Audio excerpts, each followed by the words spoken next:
चलिए बेटा, अगला टॉपिक शुरू कर रहे हैं। देखो, हम लोग क्या कर रहे थे, असल में हम लोग विमाओं के उपयोग को पढ़ रहे थे और विमाओं के उपयोग में हमने पहला उपयोग पढ़ लिया था, जो क्या था, किसी भौतिक संबंध की सत्यता की जांच करना, जिसको हमने पिछले वीडियो में सीखा था। अब विमाओं के उपयोग में ही दूसरा उपयोग क्या है, किसी भौतिक संबंध को व्युत्पन्न करना। ठीक है, यानी कि कोई फॉर्मूला है फिजिक्स का, उसको कैसे डिराइव किया जाए, किस तरह से किया जाए विमा की हेल्प से, वो हम चेक कर रहे हैं। जैसे मान लीजिए मैंने पहला सवाल लिया।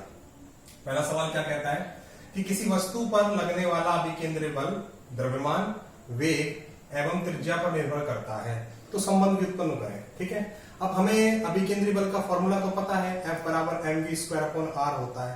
हम चेक कर रहे हैं कि क्या हम उसको विमाओं यानी कि डायमेंशन की मदद से बना सकते हैं या नहीं बना सकते, तो उसका तरीका सीखना है। ठीक है, तरीका हम क्वेश्चन से ही सीखेंगे। ठीक है, इसलिए इस चीज को ध्यान से समझें। चलिए शुरुआत करते हैं। ठीक, हमें कहा गया कि भाई बल यानी कि जो F है वो किस किस पे निर्भर कर रहा है, वो निर्भर कर रहा है द्रव्यमान पे, वो निर्भर कर रहा है वेग पे और वो निर्भर कर रहा है त्रिज्या पे। तो हमने तीनों लिख दिए। भाई बल किस किस पे निर्भर कर रहा है, द्रव्यमान, वेग और त्रिज्या पे निर्भर कर रहा है। ठीक, अब मैं इस समानुपाती को हटाता हूं तो एक स्थिरांक आता है K और ये अंदर आ जाता है mvr। क्लियर हो गया। चलिए अब मैं क्या करूंगा, LHS में, ये LHS है, ये LHS है। LHS में मैं बल की विमा को रखूंगा। बल की विमा क्या होती है, m1l1 p - 2। ये बल की विमा होती है। द्रव्यमान गुणा वेग क्या होता है, बल होता है। ठीक, सॉरी, बल द्रव्यमान गुणा त्वरण क्या होता है, वेग। बल, उसके हिसाब से मैंने इसकी विमा को स्थापित कर दिया। चलो, ये K आ गया। अब मैं देख रहा हूं M।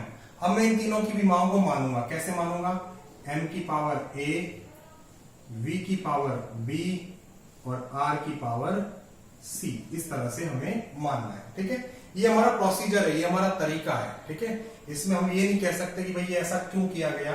ये भौतिक संबंध को व्युत्पन्न करने का, जनरेट करने का, डिराइव करने का एक तरीका है कि पहले तो ये देखो कि वो किस किस पे निर्भर कर रहा है, फिर एक तरफ विमाएं रख दो और इनकी विमाएं क्या मान लो, a, b और c। क्लियर होता है सभी को। चलो अब जब प्रैक्टिकली इसको सॉल्व करते हैं तो क्या होगा, देखो K, m यानी कि द्रव्यमान, और द्रव्यमान का क्या होता है, m1 की पावर क्या आ गई, a। v का मतलब वेग, वेग की विमा क्या होती है, l1 t - 1 और इसकी पावर क्या आ गई, b।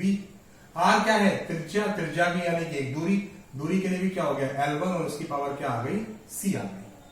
क्लियर यहां तक। चलो इसको सॉल्व करते हैं। देखो m पूरे में कहीं है, सिर्फ एक जगह है, तो ये हो जाएगा m की पावर a। ओके, l कहां कहां पर है, l एक ये रहा, l एक ये रहा, तो ये हो जाएगी l की पावर 2, या मैं ऐसा कह सकता हूं कि l की पावर, ऐसा कर देते हैं, b प्लस c। ओके, यहां से मैं इन दोनों पे पावर b लगाऊंगा तो l की पावर क्या आएगी, b, और यहां से l की पावर क्या आएगी, c।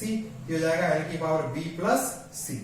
ऐसे t की पावर क्या बनेगी, t की पावर बनेगी -b। यहां तक कि हमें कहानी समझ में आती है। मैं इसको पूरा सॉल्व करने के बाद फिर रिपीट भी कर दूंगा आपके लिए। चलो अब मैं क्या करूंगा, देखो यहां तक हमने इसको सॉल्व किया। अब हम इसको कंपेयर करेंगे, तुलना करेंगे। तुलना करने पर हम तुलना कर रहे हैं, किस किस की तुलना कर रहे हैं, LHS और RHS की। ठीक, अच्छा, प्रायोगिक रूप पे जब इसको चेक किया गया तो पता चला कि K का मान क्या आ जाता है, 1 आ जाता है। तो हम लिख देंगे K बराबर 1। ये किस पे किया गया है, प्रैक्टिकली इसको चेक करके देखा गया, प्रायोगिक रूप पे चेक करके देखा गया, तो जो स्थिरांक आता है उसका मान 1 आता है। इसका मतलब ये हुआ कि बल जो है वो सिर्फ इन तीनों पे निर्भर कर रहा है, स्थिरांक पे निर्भर नहीं कर रहा। अब जब मैं तुलना करूंगा तो देखो LHS में m की पावर क्या है, 1, तो m की पावर 1, और RHS में क्या है, m की पावर a, तो आ जाएगा m की पावर a। ठीक, LHS में m की पावर 1 और RHS में m की पावर a, इसका मतलब a बराबर क्या हो गया, 1।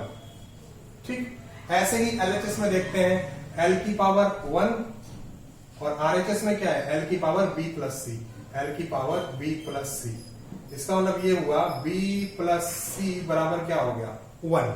ठीक है, पहले m को कंपेयर किया, फिर हमने l को कंपेयर किया।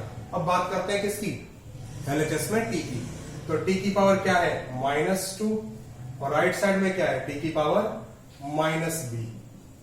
ओके, तो क्या हो गया, यहां से -2 बराबर -b, इसका मतलब b क्या बन जाता है 2, b का मान कितना आ जाता है 2 आ जाता है। क्लियर।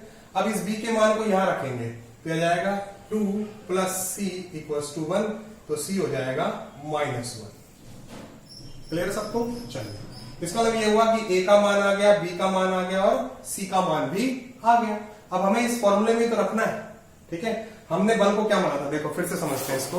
हमने बल को क्या माना भाई, हमारे लिए बल हो गया m की पावर a, v की पावर b और r की पावर c।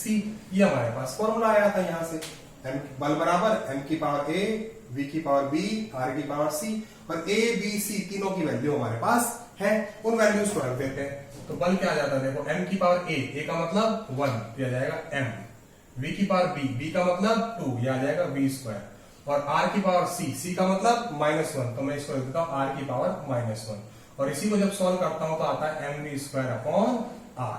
ये हमारे पास बल का मान आ जाता है। क्लियर। हमें पता है कि अभिकेंद्री बल का फॉर्मूला यही होता है जो हमने व्युत्पन्न किया है। इसको फिर से समझ लेते हैं। देखो करना क्या है, सबसे पहले हम क्या करेंगे कि कोई भी भौतिक संबंध, ये तो हमें पता था, चलो इसलिए हम लोगों ने आसानी से कर लिया। हमसे तो कहा गया कि कोई भौतिक राशि हम नहीं जानते उसको, और हमें ये बता दिया कि ये भौतिक राशि इन भौतिक राशियों पर निर्भर करती है। तो जिस पे निर्भर करती है वो हमने पहले लिख दिया। ठीक है, समानुपाती हटाएंगे तो क्या आएगा, स्थिरांक। और मैं आपको बता रहा हूं कि स्थिरांक 99% क्या होगा, 1 ही होगा। कोई फॉर्मूला ऐसा होगा जिसमें हमें स्थिरांक की अलग से एक वैल्यू रखनी होगी, जिसको हमें याद रखना होगा। ठीक है, वो फॉर्मूला कौन सा होगा वो भी मैं आपको बताऊंगा। ठीक, तो हमने क्या किया, बल की विमा को रख दिया, यहां से m की पावर a, v की पावर b, r की पावर c रख दिया। ठीक है, अब उसके बाद जो राशियां दी गई हैं, जैसे द्रव्यमान है, वेग है और ये त्रिज्या है, यहाँ कुछ भी और भी हो सकता था, उससे कोई फर्क नहीं पड़ रहा। हमें ये सोचना ही नहीं है कि कौन सी राशि दी गई है और कौन सी नहीं दी गई है। तो हमने m यानी कि द्रव्यमान की विमा क्या होती है m1, वेग की विमा क्या होती है L1t-1, और लंबाई की विमा क्या होती है L1, इनको मैंने सॉल्व किया। ठीक है, मैंने देखा कि L यहाँ पर भी है, L यहाँ पर भी, इन दोनों को एक साथ लिखूंगा तो L की पावर आएगी b + c, और t की पावर क्या आएगी -b। अब मैं तुलना करूंगा, इन दोनों की तुलना करूंगा तो LHS को किससे कंपेयर करूंगा, RHS से कंपेयर करूंगा। LHS में देखो m की पावर 1 है, यहाँ क्या है m की पावर a, तो a बराबर क्या हो गया 1 हो गया।